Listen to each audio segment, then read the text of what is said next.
Single dad married the outcast mom, inheriting junk gas station, not knowing it hid a $200 million secret. It was barely past dawn when Daniel pushed open the screen door of his beat-up house, balancing a mug of coffee in one hand and his 6-year-old daughter's backpack in the other. Life hadn't been kind lately. After losing his wife to cancer 3 years ago, he'd left the bustling suburbs of Denver for a slower life in rural Colorado, anything to escape the memories. Raising little Mia alone wasn't easy, especially on a mechanic's wages, but she gave him purpose. On most mornings, Daniel passed the rundown Shell station on the corner of Route 12 without so much as a glance. The place had been abandoned for years. That is, until someone bought it out of nowhere, a woman. People in town whispered her name like it came with a curse, Rachel Knox. The same Rachel who'd vanished after high school. The one who got pregnant at 16. The one folks branded wild, weird, and dangerous. Daniel didn't care much for small-town gossip, but he couldn't help being curious. One afternoon, on the way to the hardware store, Mia tugged at his sleeve. "Daddy, why is the gas station so messy?" "She's fixing it up," Daniel replied, eyes catching the figure of Rachel hunched beneath a rusted gas pump. Oil stained her jeans, and her hands were calloused, but her eyes were focused, sharp, like she had something to prove. A week later, fate played its hand. Daniel's truck broke down right in front of the gas station. He muttered curses under his breath, lifting the hood with practiced hands, only to find the radiator hissing steam. Rachel walked over, wiping her hands on a rag. "Need help?"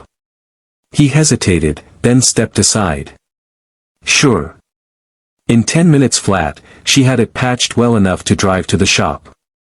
"You should replace that hose soon," she said, then added with a grin, "unless you like being stranded." "Thanks," Daniel replied, then surprised himself by asking, "Can I buy you a coffee sometime?" She looked stunned but nodded slowly. "I'd like that." That coffee turned into more. Shared stories over mugs at the local diner. Laughter in quiet corners of the town.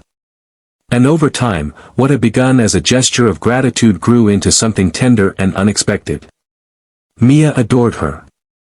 Rachel, once ostracized and alone, found herself welcomed by two people who saw beyond her past. When they married 6 months later, the town was stunned. Whispers turned to murmurs of judgment and pity. "He could have done better," they said. But Daniel didn't listen. He had learned the hard way that people's opinions didn't fill your heart. Kindness did. Loyalty did. Love did. With the marriage came the inheritance of the gas station. It wasn't much, just rusted pumps, a creaky office, and a service bay that smelled like old tires and regret. They kept it mostly for storage. Daniel focused on car repairs from home while Rachel taught herself bookkeeping and tried to sell parts online. They were poor but happy. One evening, while rearranging a stack of tires in the back room, Rachel noticed something odd. The floor beneath the shelf was hollow. Curious, she pried the boards loose and uncovered a metal hatch covered in dust. Beneath it, a narrow set of stairs led into darkness. "Daniel," she called, heart thudding. Together, they descended with flashlights. The air was musty and thick. At the bottom was a locked door. The key, oddly enough, was hanging on a nail by the water heater in the corner upstairs. She'd always wondered what it belonged to.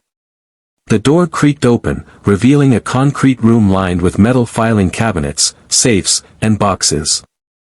In the center, under a faded tarp, sat rows of sealed crates. Inside the crates, cash. Mountains of it. Along with bearer bonds, gold bars, and rare coins.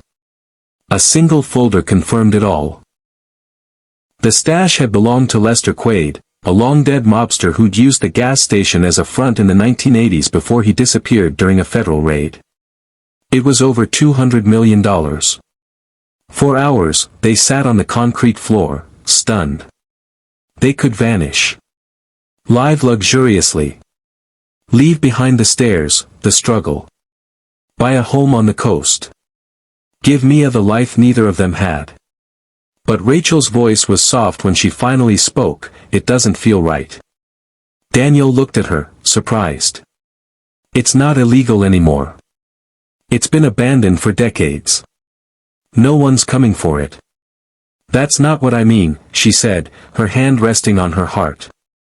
I want to help people. I've been poor. I've been judged. I've been broken. If this money can fix any of that, for anyone, I want to do it. And so began their quiet mission.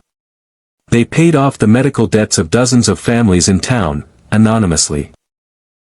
They funded school lunch programs, refurbished the local library, and bought supplies for underpaid teachers. A donation renovated the only clinic within 50 miles. They created a scholarship in Rachel's old name, the Outcast's Hope. Rachel and Daniel never took more than they needed. A modest home, reliable cars, and enough to secure Mia's future. No one ever knew the source of the sudden kindness sweeping through town. But people began to change. One afternoon at the grocery store, a man who had once sneered at Rachel's presence offered to carry her bags. A former classmate stopped her at the post office and said, "I was wrong about you. I'm sorry." She smiled through tears. "Thank you." The gas station remained a relic, but inside it lived a story of transformation, not just of wealth, but of hearts. 3 years later, Rachel sat on the porch with Mia curled against her. The sun dipped low behind the Rockies. Daniel came out, tossing a blanket over them. "You okay?" She nodded, watching fireflies light the evening.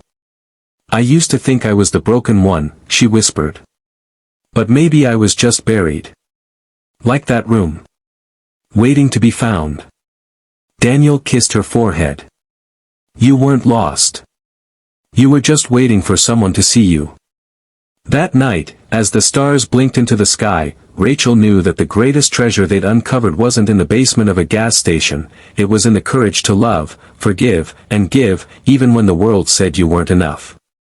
Because sometimes, the ones the world casts aside are the ones who end up saving it. And in a dusty corner of a forgotten town, the kindness of two people, one a widowed mechanic, the other an outcast turned wife, lit a spark that would warm generations to come.